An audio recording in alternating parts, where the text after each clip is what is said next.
In this next video, we are going to talk about lattice energy, which is just another type of enthalpy that exists within a reaction within a set of reactions. Um, but for lattice energy, we're talking about the formation of ionic compounds. This is very exothermic.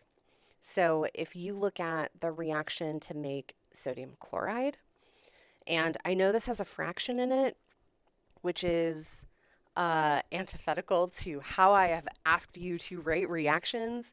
You will find more often now that fractions are going to start showing up because what we're trying to show is the production of 1 mole of sodium chloride. So the only way for this reaction to balance is to have a 1/2 in front of the Cl2. So solid sodium, right, standard state of sodium, 1/2 of Cl2 gas, which is the standard state of Cl2, or of chlorine, making sodium chloride. The enthalpy of formation of this is negative 411 kilojoules per mole. Very exothermic reaction. If we treat this like an electron transfer, so imagine how we have thought about making ionic compounds up until this point, which is that I have sodium. I'm going to take an electron away from sodium to make sodium 1 plus. I'm going to give that electron to chlorine and make Cl minus, and then they're attracted to each other. So the ionization energy for sodium is 496 kilojoules per mole. The electron affinity for chlorine is negative 349 kilojoules per mole. If I add these together, right, these two steps, add them up, call that my production of sodium chloride, what I get is a positive 147 kilojoules per mole. So this is not a match. Something else is happening beyond the electron transfer that we need to consider for to be able to imagine where this energy is coming from or going. So the thing that is missing is something called lattice energy. So this is the energy associated with the formation of a crystalline lattice. In this case specifically, a lattice of alternating cations and anions. So it's an expression, it's a function of that attraction, but scaled out 3D. Right, remember, in our crystalline lattice imagination of what ionic compounds look like, that attraction, governed by Coulomb's law, it's happening in all 3 directions. The way that we handle this is we set up something called a Born-Haber cycle. And this is just a hypothetical set of steps that will let us find the lattice energy. So it has you start where we started, which was with the solid sodium and with the chlorine gas, but do every single tiny step necessary to get it to a sodium cation and a chlorine anion, put them together to make sodium chloride. And out of all of this, there's going to be one step that we don't have an energy value for, which is that final step of everything coming together.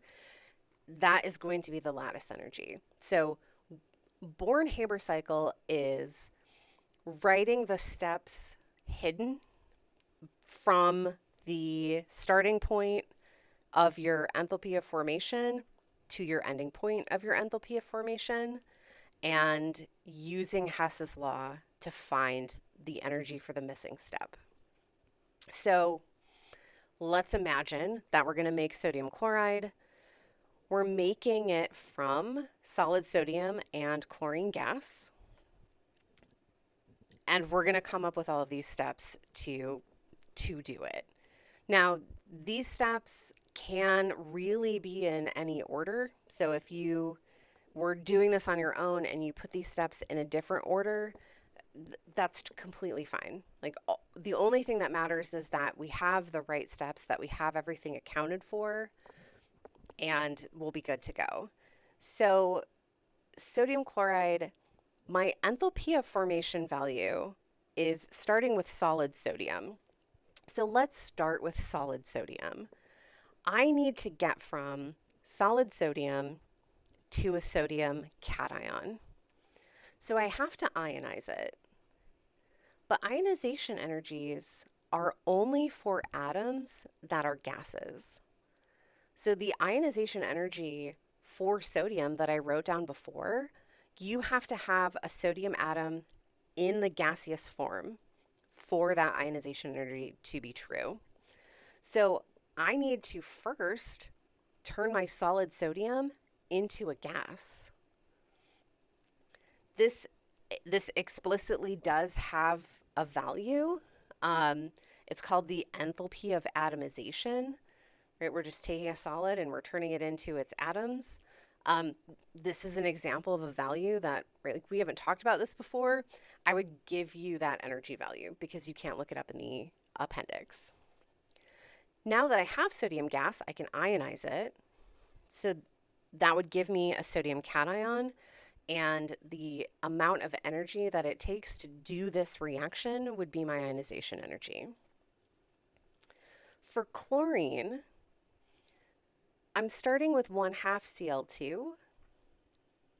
Technically and officially, the way that we're thinking about it, it's still Cl2. So I need to break that chlorine-chlorine bond so that I just have Cl. This is the bond energy, and we're going to talk way more about bond energies, but a bond energy is something you could look up. Breaking that bond, my chlorine is in the gaseous state, so I can do the electron affinity because electron affinities are defined for atoms in the gaseous state. And that would give me my chlorine anion. So all of the steps that I have so far, I've got sodium turning into a sodium 1+, chlorine turning into a Cl-. If I take those two ions, both are in the gaseous form, and put them together, I will get solid sodium chloride. This, I've labeled it 5, this step 5, this energy of the ions coming together to form a lattice, that is the lattice energy. That's the value that I don't know. Now, add up reactions 1 through 5, one of which is unknown, and you should find that, right, the electrons cancel, the cation cancels, the anion cancels. When you add them all up, the result is solid sodium plus 1/2 Cl2 gas turning into sodium chloride solid. This is a reaction that we know the enthalpy for because this is the formation of a compound from its constituent elements in their standard states. This would have a delta H that matches the enthalpy of formation. Now, because of Hess's law, if I take the energies from 1, 2, 3, 4, and 5 and add them together, it has to equal delta H6. I know delta H is 1, 2, 3, 4, and 6, so I can solve for delta H5, and that will give me a value for the lattice energy. You can set up a Born-Haber cycle for any ionic compound.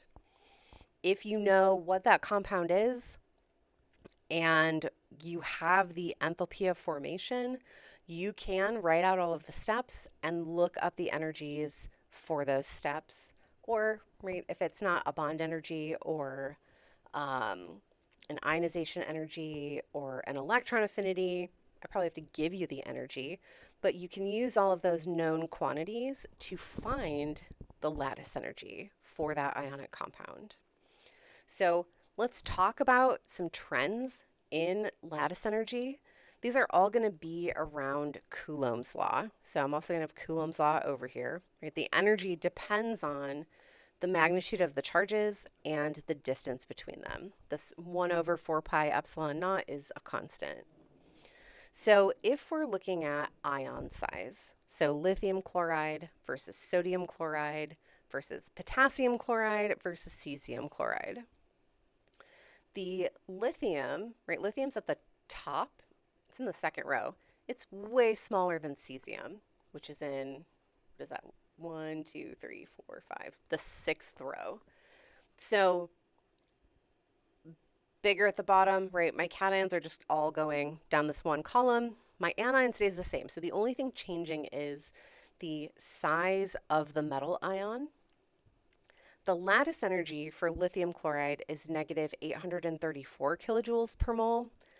But by the time you get to cesium, it's negative 657 kilojoules per mole. So as the metal increases in size, the lattice energy is decreasing in magnitude. So a larger metal means that the charges end up farther apart. So the attraction is not as strong. The energy given off when they form is not as much. For the ion charge, I have two compounds to compare. So sodium fluoride has a lattice energy of negative 910 kilojoules per mole. If we go to calcium oxide, so pretty close in size for that cation and anion, still a one-to-one, one cation, one anion, but the charges have changed, right? Sodium has a 1 plus, calcium has a 2 plus. Fluorine has a 1 minus, oxygen has a 2 minus. So the charges have increased for both the cation and anion. The result is that the lattice energy for this is negative 3,414. So it is a massive increase in lattice energy as the charges increase. Again, based on Coulomb's law, where those charges are in the numerator of that expression.